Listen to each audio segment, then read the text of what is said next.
The 369th Reinforced Infantry Regiment was a unit of the German Wehrmacht that fought on the Eastern Front in World War II. The regiment was raised from volunteers drawn from Croatia and was commonly referred to as the Croatian Legion. Formation. On 10 April 1941, the independent state of Croatia was created as a puppet state aligned to the occupying Germans. The Usta's fascist government of the NDH asked Germany for military assistance as they feared Italian territorial ambitions after ceding much of the coastal area of Dalmatia to Italy in treaties signed on 18 May 1941. By 25 June 1941, Poglavnik Ante Pavluk, the leader of the NDH, had sent an envoy to Berlin to offer volunteers to serve on the Eastern Front. By 2 July, Hitler had accepted the offer, and military units were formed under the supervision of 2 German army officers. The NDH viewed this as a means of strengthening its ties with Germany, potentially an ally in resisting further territorial losses to Italy. Although the unit was considered by the NDH to be a part of the Croatian Home Guard, and the NDH authorities retained responsibility for providing replacements, the members of the regiment swore an oath to Adolf Hitler. Whilst not an official part of the Wehrmacht, the regiment was under German military jurisdiction and direct German command throughout its existence, serving as part of the 100th Light Infantry Division. All soldiers wore Wehrmacht uniforms with a Croatian checkerboard patch incorporating the word Hrvatska on the upper right sleeve and right side of the helmet. Initially, 2 battalions were raised and formed into a regiment at Varaždin. This was followed by the raising of a 3rd battalion at Sarajevo. Only Croats, Ukrainians and White Russians were accepted as volunteers, and about 1/3 of those accepted were Bosnian Muslims. A training battalion was formed for the regiment in Stockrau, Austria.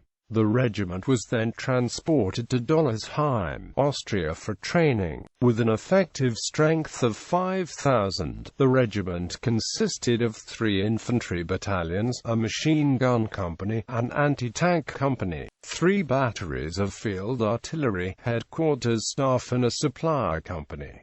On 21 August 1941, the regiment was transported to Romania. For that, it spent several weeks marching on foot to the front line. On 10 October, the regiment linked up on the line of the Dnieper River with the 100th Light Infantry Division, which was then part of the 17th Army Group South. Military action on Eastern Front. In order to accustom the regiment to the conditions and divisional procedures, as well as to further progress the training, the units of the regiment were initially divided up among other regiments of the division immediately after their arrival on the front line near Kharkov. The divisional diary recorded that the main goal for units of the regiment during this period was to improve discipline across various areas. To improve corps discipline, on 30 September 1941, Colonel Ivan Markuj sent 43 officers and NCOs as well as 144 soldiers back to the NDH due to illness and/or for disciplinary reasons.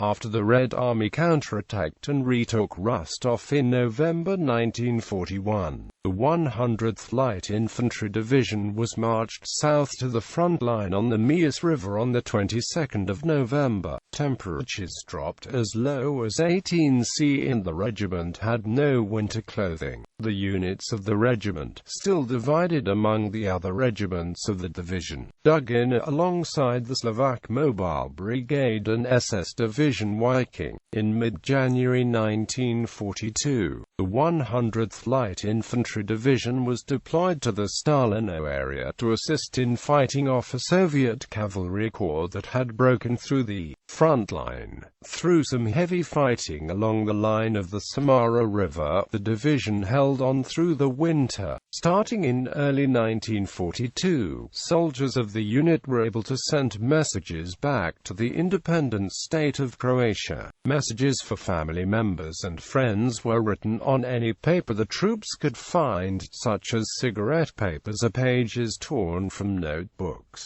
Communications from the regiment's soldiers were subsequently broadcast on Radio Zagreb, alongside propaganda announcements that praised the Croatian authorities and did not mention the soldiers' fate, most often death or capture. The commander of the 100th Light Infantry Division, General Lieutenant Werner Sana, commended the regiment's successes over the winter, especially the actions of Lieutenant Colonel Marko Mesic's artillery battalion on 21–22 February 1942. On the 23rd of February 1942, Sana awarded Mesic the Iron Cross. During April 1942, 4 soldiers of the regiment were sentenced to death and shot, while many others were sentenced to imprisonment of between 2 to 10 years. For mid-May 1942, the regiment was reunited under Colonel Markuj, after which the 100th Light Infantry Division joined in the final phases of the pincer attack on the Red Army bridgehead at Kharkov. In June, the division supported the drive of the 1st Panzer Army along the Don River, through Voronezh to Kalach, where the regiment incurred heavy casualties trying to cross the river in the face of serious resistance. After the Second Battle of Kharkov, Colonel Markuj, Lieutenant Eduard Bakarek and 6 other officers of the regiment were awarded the Iron Cross First Class. A report dated the 21st of June 1942 states that Legion contained 113 officers, 7 military clerks, 625 NCOs, and 4,317 soldiers, as well as 2,902 horses. After participating in mopping up operations in along the Don, the division rested briefly in September, and the regiment was reorganized after receiving some reinforcements. Markuj was transferred back to Croatia and was temporarily replaced by Colonel Marko Mesic on the 7th of July 1942, and Lieutenant Colonel Ivan Babic was finally replaced by Colonel Viktor Pavasic. At Prolject Kultura, the regiment suffered 53 dead and 186 wounded in desperate hand-to-hand combat during the German attack on the 27th of July and subsequent overwhelming Soviet counterattack on the 28th of July. The worst recorded casualties before Stalingrad were 171 dead suffered in combat in various villages along the Samara River. Lt. Tom Ljenovich, Lt. Tomislav Anik and Lt. Ivan Maliki were killed in action during this period. On the 24th of September 1942, during a visit to the 6th Army headquarters, Pavlik decorated and promoted some soldiers of the regiment. 2 days later, the 100th Light Infantry Division was committed to the Battle of Stalingrad. The number of legionnaires from that date was fast reducing to a reported total of 1,403 altogether by the 21st of October 1942. New fresh forces from Croatia were not added except for returns of sick and wounded and a few officers and staff. A total of 22 officers were killed, 38 wounded and 66 returned to Croatia from the original 147 Legion officers in total before fall. Only 20 officers, including Mesic, remained in Stalingrad and one is treated as Mir. Lt. Bakarek, who was the first Legion soldier ever to receive the Iron Cross Second Class, was later wounded at Stalingrad and evacuated to Croatia, where he was killed on the 5th of July 1944. Col. and later NDH General Markuj was tried and executed in Belgrade in September 1945. Markuj was court-martialed and executed after his capture by the Allies, who extradited him to the Yugoslav army in summer 1945. Battle of Stalingrad. The 100th Light Infantry Division, including the 369th Croatian Reinforced Infantry Regiment, was involved in the heavy fighting for the Red October factory and for Mamayev Hill during the Battle of Stalingrad. By November 1942 the fighting in the sector had become a locked stalemate with little progress. By December 1942 the regiment had seen such intense combat that it was at one-third strength. Despite the harsh conditions, the German High Command credited the regiment with maintaining proper and military bearing. Sergeant Dragutin Podobnik was awarded Iron Cross Second and First Class as well as many Croat decorations, including one personally from Pavlik in September 1942 for his actions at Stalingrad. Pavlik ordered a strategic building to be captured in the Red October factory, however the armored vehicle support was delayed. Podobnik and his 18 men surprised the Soviets and captured the building without loss, then handed it over to units from the German 54th Army Group. Sergeant Podobnik was later wounded and evacuated from Stalingrad and was killed in spring 1945 while serving in Pavlik's elite unit. Several distinctions and citations are noted in war diaries and official military documents. There are several citations for bravery, valor, and leadership under fire for men of all ranks, including Lieutenant Rudolf Barachevich. In addition, the regimental doctors received distinction for their actions and success in saving lives. One notable citation is that of Captain Madras, who was wounded and was to be flown out of Stalingrad, but refused and instead stayed and fought with his men. Despite the honorable distinctions, there were of course acts of insubordination, dereliction of duty, and cowardly behavior also cited in reports. This was common for the demoralized and surrounded German and German Allied troops at Stalingrad, as the conditions were extremely harsh on the soldiers. Major Tomislav Brajkovic is noted to have desperately attempted to keep morale and discipline high. However, due to major disagreements with other officers, including his commanding officer, he was transferred out of the regiment. By the 14th of January the regiment's section of the front line had reduced to 200 meters, held by some 90 remaining troops, all suffering from extreme cold, hunger, fatigue and lack of ammunition. Colonel Viktor Pavlik reportedly left a resignation letter and disappeared from the theater for good. He recommended Colonel Mesic to General Sanna to be his successor.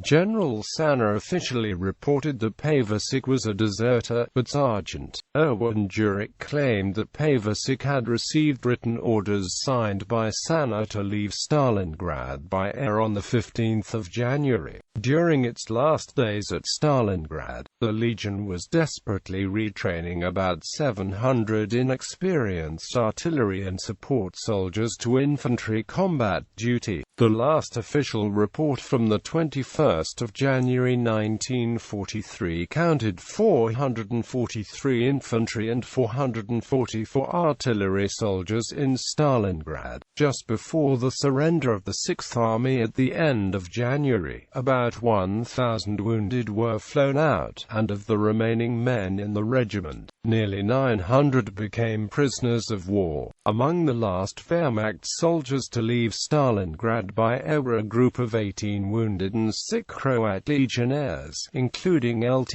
Barachevich, who were flown out by Luftwaffe pilots and were landed on the last serviceable German airfield at Stalingradskaya near the 369th S artillery section positions on the night of 22 to the 23rd of January 1943.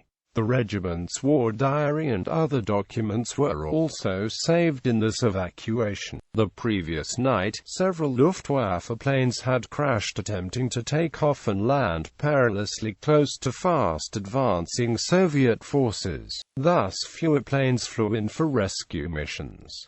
During the day of the 23rd of January, Stalingradskaya airfield fell into Soviet hands. Elements of the regiment fought as long as they could but ultimately surrendered to the Soviet General Vasilyev on 29 of the 30th of January 1943.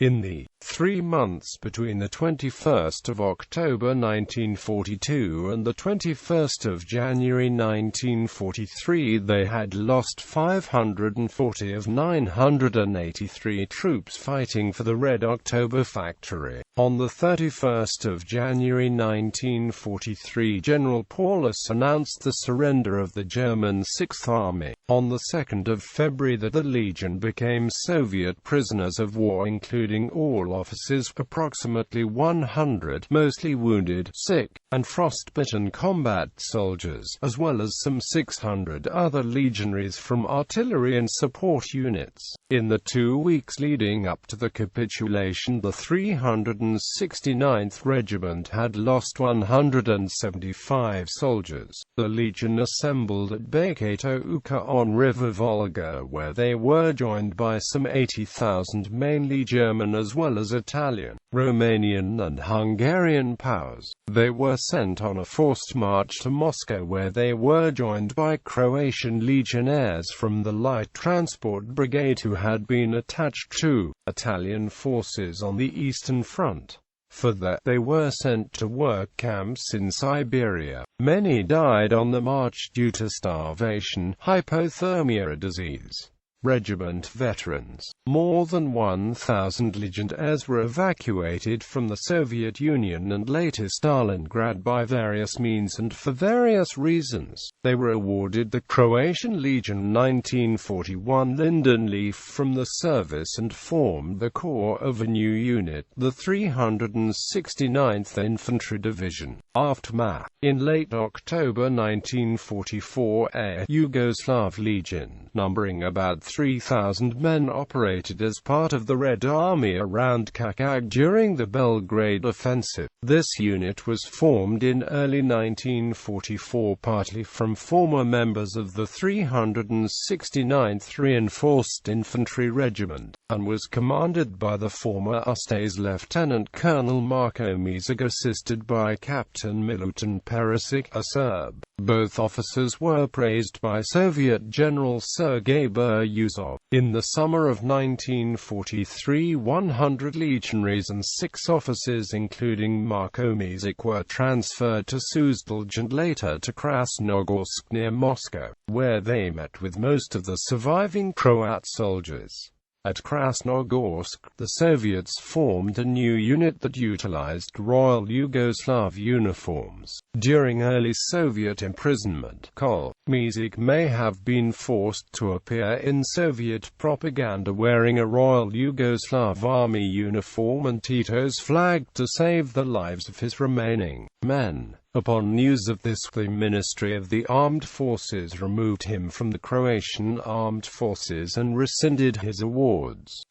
Mizig was given command by the Soviets of this newly formed 1st Yugoslav Volunteer Brigade, assembled from prisoners of war of Yugoslavian origin as well as volunteers living in Russia at the time. It is quite likely that most former Croatian soldiers of the 369th Regiment chose communist partisan service to avoid almost certain death in Soviet prisoner of war camps. During the first few months in captivity, legionnaire numbers were reduced from some 700 to around 400-odd survivors, or a 40% loss of life in under 12 months.